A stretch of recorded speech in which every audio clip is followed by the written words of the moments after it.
Sim. Vamos lá agora, Ricardo, já entrando no primeiro tópico aqui, emagrecimento baseado em evidência. Vamos chamar Certo. essa primeira parte do episódio assim. Cara, o que é o básico que as pessoas precisam saber, né, sobre o emagrecimento? Cara, eu acho que tem duas informações que são importantes. A primeira é assim, diversos fatores influenciam quanto que você gasta de energia, então, desde o seu nível de atividade, então, como você se locomove, o tipo de alimento que você consome, tudo, o tipo de atividade física que você faz, tudo isso aí vai somar o seu gasto energético. E é importante entender que, embora questões hormonais influenciem no seu processo de emagrecimento, tem vários fatores que influenciam isso micro, o macro acaba sendo o calorias que entra, calorias que sai, que a gente brinca, né? O ciclo. Ou seja, é o quanto você está ingerindo versus o quanto você está gastando. Né? Obviamente que esse fator vai ser influenciado por todos esses outros fatores que eu falei, né? Então, mas o macro é isso. Só que as pessoas aprenderam que é isso, ou pelo menos muitas pessoas entenderam que é isso, né? E aí o que acontece? Elas pensam assim, pô, se é o quanto que eu como versus o quanto que eu gasto, se eu não comer, eu não preciso gastar. Né? Então, ou seja, daí você vê alguns casos, por exemplo, que nós temos medicamentos que foram desenvolvidos, por exemplo, para tratar o diabetes, que agora é muito popular para ser utilizado como ferramenta de emagrecimento, e assim, fazem muitos meses que isso está no mercado, muitas pessoas perderam muito peso. Obviamente, o cara que está com uma obesidade de um nível muito elevado, ele tem muito peso para perder, ele vai ficar melhor consumindo o remédio do que se permanecendo obeso. Mas as pessoas começam a consumir esse tipo de remédio para não ingerirem alimentos e elas esquecem que se alimentar também é nutrir o corpo. Então ela precisa dos micronutrientes, ela precisa tá se alimentando de uma maneira adequada. E no outro extremo é que o exercício, embora ele não gaste tanta energia quanto as pessoas gostariam, né? Fala assim, não, pô, queria que exercitar 10 minutos gastasse 1.000 calorias. Não é assim que funciona, né? Embora tenha essas propagandas também na internet. O exercício ele serve para manutenção da saúde, manutenção da massa magra. Então, um cara que emagrece sem comer nada, que ele passa fome, que ele faz uma dieta muito extrema, ele perde muita massa muscular. Isso acaba também não sendo saudável para ele. Então, em nenhum cenário é saudável você perder massa muscular. Então tem os dois cenários. O primeiro é que o mais importante é realmente essa questão do balanço energético, que a gente chama de déficit. De alguma forma, quando você engloba tudo, você está gastando mais energia do que você consome. E o outro que o exercício ele entra não só como uma ferramenta de gastar mais energia, mas para manutenção da saúde. Saúde cardiovascular, saúde muscular esquelética, saúde óssea, que tudo isso é importante, principalmente dependendo da população que a gente está falando. O que que você tem visto aí em relação? Acho que tem pouca coisa na literatura, né, sobre esses remédios, como, por exemplo, o Ozempic, né? Tem outros nomes, mas enfim, o Ozempic é o mais famoso, né? O que a gente sabe sobre possíveis efeitos colaterais? A gente sabe alguma coisa? Ainda não? Porque eu vi um livro bem interessante assim. Eu não li o livro, eu vi um podcast do autor, The Magic Pill, eu acho que era esse o título que ele deu para o livro, falando sobre esses remédios, né? Agonista de. Como é que é a definição mesmo? Meu pai do céu. É um agonista de GLP-1. GLP-1. Isso. Isso, acho que é agonista de GLP-1, né? Eu acho que é isso. E aí, no livro, ele termina com a conclusão assim: olha só, se você tá obeso, e aí ele coloca uma métrica lá do IMC, né? Se você tá com IMC acima de 30, se eu não me engano, vale a pena. Porque os benefícios que você vai ter de emagrecer para sua saúde, de uma maneira geral, a gente nem se importa nesse momento com os efeitos colaterais. Basicamente isso, sabe? Agora, se você tem o IMC abaixo de 30, cara, não vale a pena. Não vale a pena justamente porque a gente não sabe os efeitos colaterais que isso pode ter lá na frente. E você pode emagrecer sem o uso disso, né? Você ainda é capaz, através de outros meios, de emagrecer sem o uso necessariamente de algum remédio como esse. O que você colocou é que remédio é tudo custo-benefício, né? Então, assim, você pesa os prós e os contras. Então, realmente, o cara que está muito obeso, né? Assim, é um risco para a saúde dele eminente ali.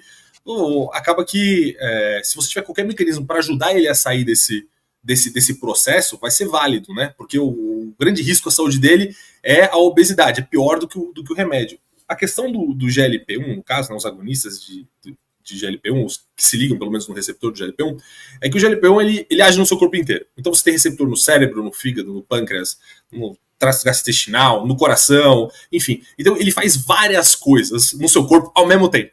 Então por isso que parece meio mágico o emagrecimento, porque ele altera tanto características metabólicas quanto características de saciedade, de causa enjoo nas pessoas. Então a pessoa ela consegue não comer.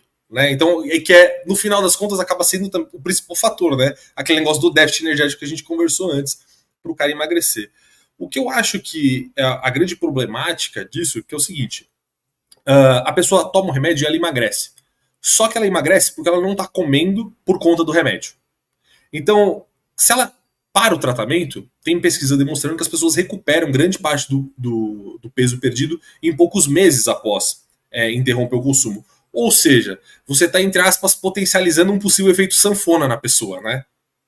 Lógico, pessoa que, novamente, num caso de obesidade extrema, né, você está querendo fazer de tudo ali para a pessoa reduzir a gordura corporal dela, o peso corporal dela. Mas ficar utilizando como remédio estético, né? Eu tô alguns quilinhos acima, daí vai lá, toma um remédio, porque existe uma certa facilidade de conseguir esse tipo de medicamento para pessoas que não precisam. Aí vai, toma um remédio. Aí para, ganha o peso de novo. Aí vai e volta. Então fica nesse tipo de situação que não é favorável. Que o definitivo para a pessoa era realmente ela começar a se alimentar melhor e a prática de exercícios. Aí ela leva esse benefício para o resto da vida. E um dos acho que nas pesquisas acho que até mostra outra coisa. Eu não me aprofundei, mas eu até vi falando.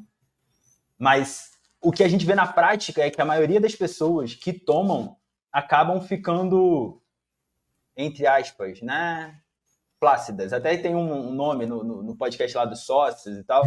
Eles falaram bunda de Ozempic, né? Que é quando você fica com a bunda mole, né? Porque você emagrece, é uma região que tem um acúmulo maior de gordura, consequentemente a pele está mais esticada, você emagrece sem treinar e sem comer proteína, você perde massa magra e aí você fica ali com a bunda flácida, né? E aí você acaba ficando com a bunda mole. Mas nas pesquisas, se eu não me engano, tem uma manutenção de massa se você consome a quantidade de proteínas adequadas e principalmente se você faz treinamento de força, né? Assim, tem pesquisa mostrando que acho que é 36% ou 39%, alguma coisa, acima de 35% do peso perdido quando você nessa pesquisa quando consumiram Ozempic foi de massa muscular. Mas não é um número, o que acontece assim, fala, nossa, então é o remédio que causa a perda de massa muscular. Não, é porque a pessoa, se você ficar em jejum, você vai perder mais ou menos esse mesmo tanto de massa muscular. Então, não é que o remédio está fazendo a pessoa perder massa muscular, é justamente os dois fatores que você colocou. Não está tendo uma ingestão de proteína adequada e não está treinando mínimos suficiente para conseguir ter uma manutenção da massa magra. Que às vezes, eu sempre brinco assim, é tão pouco, né? Então, assim, por exemplo, de exercício, tem pesquisa com emagrecimento que a pessoa vai 2 vezes por semana para academia, faz 2 séries e ela tem uma boa manutenção da massa magra, né? Então, às vezes, assim, a pessoa tem preguiça, não gosta, né? E tal. Eu tento falar, você precisa fazer só um mínimo, assim, sabe? Então, tipo, se a gente conseguir empurrar a população para fazer esse mínimo, ela já vai ser mais saudável e já vai, mesmo com o consumo do Ozempic, ela ia ter uma melhora na saúde, porque a massa muscular ela é muito importante, assim, para a população jovem que está pensando em estética, às vezes ele pensa, massa magra, perde um pouquinho aqui, o importante é eu estar mais magro. Mas é uma moeda muito importante para você conseguir ter uma manutenção das suas funções diárias. Se você não tem massa muscular, né, é só você pensar no idoso que não tem muita massa muscular. Ele tem dificuldade de levantar, de se locomover, de fazer as suas atividades do dia a dia. Então, eu acho que para ninguém é interessante perder massa muscular, principalmente nesse nível, né, nessa quantidade. Sim. E qual a maneira, você diria, né, de acordo com a sua experiência, de acordo com a literatura, Ricardo, que é a mais eficiente de construir um déficit calórico? Assim, pensando em saudável também, né? Tem muitas pesquisas que sempre colocam assim, o que é melhor para emagrecer, exercício ou dieta, né? Então existe essa que é mais, eu acho que é mais uma brincadeira com os títulos do que realmente a comparação, porque no final já é muito, muito, muito bem estabelecido que a combinação das duas coisas é o que vai fazer você ter os melhores resultados em composição corporal. Por que em composição corporal? Porque não é só reduzir a gordura, que nem a gente está falando, ou reduzir o peso na balança, né? Você ficar mais leve é uma coisa, você emagrecer é perder gordura. Então, você quer ficar mais leve na balança, a pessoa desidrata. Você não consumir água hoje, amanhã você está mais leve na balança. Não quer dizer que você emagreceu. Né? Então, o perder gordura corporal e ter uma manutenção, um ganho de massa muscular, a literatura é muito clara. Isso acontece quando você faz exercício e quando você tem um déficit energético promovido pela alimentação também. Além do déficit energético, né, que nem você comentou, o consumo de proteínas, por exemplo, é fundamental, né, para um ser humano de maneira geral para a manutenção das proteínas no corpo. Então não é só porque a gente treina que a gente tem que comer proteína. Todo mundo tem que comer proteína, né? Às vezes as pessoas acham que é muito, não é. Tanto que veganos, por exemplo, conseguem consumir o mínimo de proteínas. Não é que tem que consumir proteína de origem animal, mas tem que ter uma dieta balanceada ali para ela conseguir atingir o mínimo de cada um dos macro e micronutrientes para ela conseguir ter a manutenção da saúde, da massa muscular, e o exercício que ajuda não só a gastar calorias, e no caso, talvez isso ou permita que ela coma um pouquinho mais e ainda esteja num déficit energético, né? Já que ela aumentou o gasto energético, ela consegue comer um pouquinho mais e ainda está num déficit energético. E propicia também essa manutenção da massa muscular. Então são os dois casos que são importantes. É a combinação. Aí, se é melhor musculação, se é melhor o aeróbio, né, ou se é melhor... De forma geral, depende muito do nível da pessoa. Assim, na questão de, por exemplo, manutenção da massa muscular, musculação parece ser melhor do que... Musculação é melhor do que um trabalho aeróbio. Mas o aeróbio é melhor que nada. Né? Então, assim, você começa a colocar as coisas numa escala. Né? E a gente fala muito de musculação. Musculação é bom, mas musculação é só uma forma muito utilizada nas pesquisas para treinamento resistido. É só o nome que a gente traduz em português para treinamento resistido. Mas qualquer coisa é treino resistido. Então, calistenia, exercício com o próprio peso, é treinamento resistido. LPO, levantamento olímpico, é treinamento resistido. Crossfit é treinamento resistido. Até treinamento, aqui, mais ou menos por onde eu moro, chama de treinamento funcional, né? São exercícios que você usa peso com diferentes implementos como forma de peso, né? Bolas, sacos de areia, tudo isso, pneu, tudo isso também é treinamento resistido. Então, qualquer modalidade dessas já auxilia na manutenção da massa muscular, no ganho de força. Então, por isso que eu acho que uma mensagem que é legal de deixar é que você não precisa fazer musculação se você não gosta, né? Você precisa fazer algum tipo de atividade onde você tenha essa contração muscular mais intensa. De repente você consegue achar uma atividade que você gosta mais, e aí isso incorpora mais facilmente na sua rotina e te ajuda a ter mais saúde.